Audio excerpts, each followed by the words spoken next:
చూడు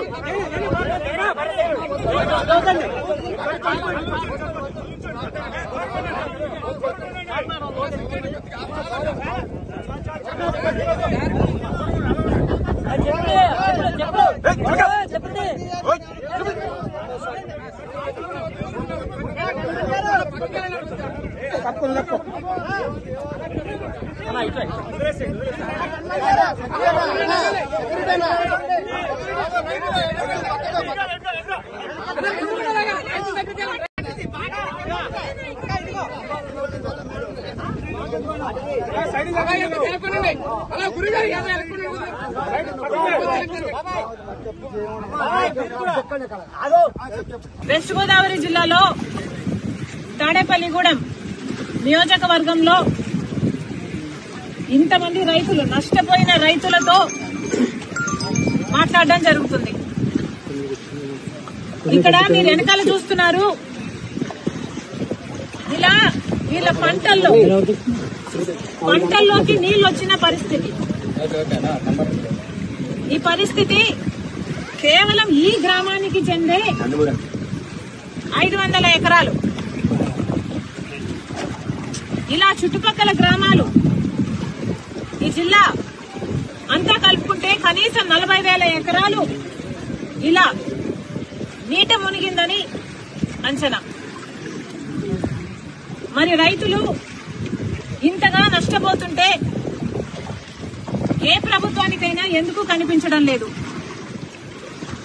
ప్రతి రైతు ఇక్కడ చెప్తున్నారు, అమ్మా ప్రతి ఒక్కరికి కనీసం 14,000 రూపాయలు ప్రతి ఎకరాకి పెట్టుబడి అయింది. చాలా మంది కౌలు రైతులము, అప్పు తెచ్చుకుని పెట్టినాము. కనీసం ఒక్కొక్కరికి 2 లక్షలు అని అప్పు ఎంతున్నారు. కనీసం లక్షల్లో వీళ్ళకి అప్పు ఉంది.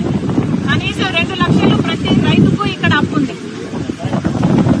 మరి ఇలాంటి పరిస్థితుల్లో ప్రభుత్వాలు ఏం చేస్తున్నాయో సమాధానం చెప్పాల్సిన అవసరం ఉంది.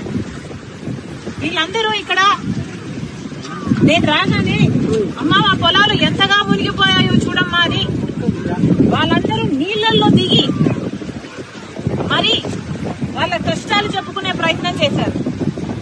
అందుకే నేను కూడా నీళ్లలో దిగి వాళ్ళ కష్టాలకు రావాల్సిన అటెన్షన్, రావాల్సిన నష్టపరిహారం కోసం ఈరోజు కాంగ్రెస్ పార్టీ కూడా వాళ్ళ కష్టాలలో భాగం పంచుకోవడానికి ఈరోజు మేము కూడా నీళ్లలో దిగి మాట్లాడుతున్నాం.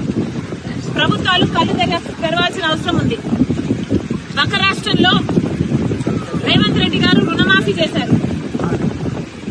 ఇక్కడ రైతులు కూడా అమ్మా మాకు రుణాలున్నాయి, మాకు కూడా రుణమాఫీ అవసరము అని ప్రాధేయపడుతున్నారు. చంద్రబాబు గారికి చెప్తున్నాము, చంద్రబాబు గారు కాంగ్రెస్ పార్టీ కనుక అధికారంలోకి వచ్చుంటే తెలంగాణలో మాదిరిగానే ఇక్కడ కూడా 2 లక్షల వరకు రుణమాఫీ చేసే వాగ్దానం మేము ఇచ్చాం. కానీ మీరు ఇవ్వనంత మాత్రాన చెయ్యకూడదు అని రూల్ ఎక్కడా లేదు. రాజశేఖర రెడ్డి గారు రుణమాఫీ చేస్తాను అని వాగ్దానం ఇవ్వకుండానే, మేనిఫెస్టోలోనూ పెట్టకుండానే రుణమాఫీ చేసిన గొప్ప మహానేత రాజశేఖర రెడ్డి గారు. చంద్రబాబు గారు కూడా రైతులను ఆదుకోవాల్సిన అవసరం ఉంది అని కాంగ్రెస్ పార్టీ డిమాండ్ చేస్తుంది. ఇక్కడ రైతులు చెప్తున్న పరిస్థితి అయితే దారుణంగా ఉంది. అమ్మా ప్రతి సంవత్సరము ఇక్కడ నీళ్లు ఇలాగే పొంగి పొర్లుతున్నాయి. ఎర్రకాలువ పైనుంది, ఎర్రకాలువలో మరమ్మతులు జరగలేదు, మోడర్నైజేషన్ ఏ కెనాల్స్ లోనూ జరగలేదు. అక్కడ గనక పూడికలు తీసుకుంటే మాకు ఇన్ని నీళ్లు రాకపోయేవి, ఇంత దారుణంగా పరిస్థితి ఉండేది కాదు అంటున్నారు. మరి గత ప్రభుత్వం వైసీపీ ప్రభుత్వం, జగన్మోహన్ రెడ్డి గారు ముఖ్యమంత్రిగా ఉన్నారు. జలయజ్ఞంలో రాజశేఖర రెడ్డి గారు రైతుల పక్షపాతి అని నిరూపించుకుంటే, జలయజ్ఞంలో రాజశేఖర రెడ్డి గారు మిగిల్చి వేసిన ప్రాజెక్టులన్నీ 6 నెలల్లో పూర్తి చేస్తానన్న జగన్మోహన్ రెడ్డి గారు 6 నెలల్లో పూర్తి చేయకపోగా కనీసం ఉన్న ప్రాజెక్టులకు కూడా కనీసం మరమ్మతులు చేయలేదు. గేట్లు ఊడి తేలిపోతున్నా పట్టించుకోలేదు. ఆఖరికి పూడికలు కూడా తీయలేదు. కట్టెడు మట్టి కూడా ఎత్తి పోసిన పాపాన పోలేదు. కాబట్టే ఈ రోజు ఇంతగా నీళ్లు వచ్చాయి ఉన్నాయని ఈ రైతు